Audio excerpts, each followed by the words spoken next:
close my eyes and hold my breath as I open my banking app. I know it's bad. I've not even attempted to buy food for over a week.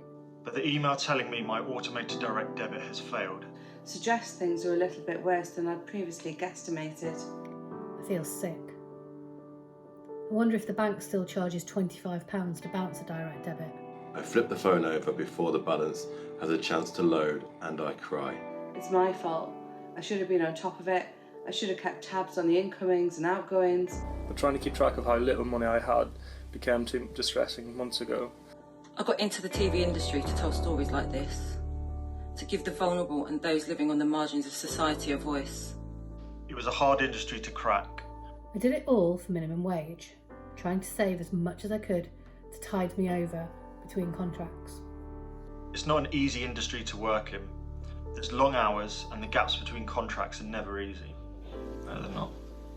The winter is traditionally quiet in the industry, and not much happens between November to March. That's where whatever savings you've managed to scrape together during your contracts usually gets decimated to nothing.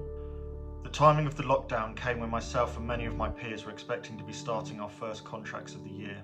The lack of any real income, aside from the meagre universal credit. Despite always working PAYE contracts and paying full tax, has left me in a pretty dark place. The constant anxiety, constantly forcing myself to not even think about money or food, isn't new to me. I grew up in poverty. I've been street homeless. It feels again like I'm struggling to keep my head above water.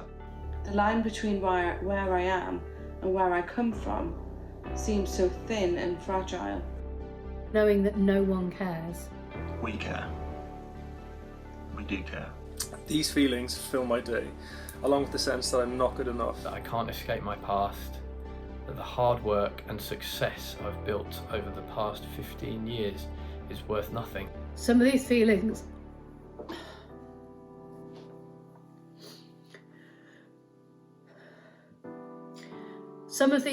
stem from insecurities I guess I've carried my whole life. But the complete lack of help or support from the government reinforces them. Totally feel the pain.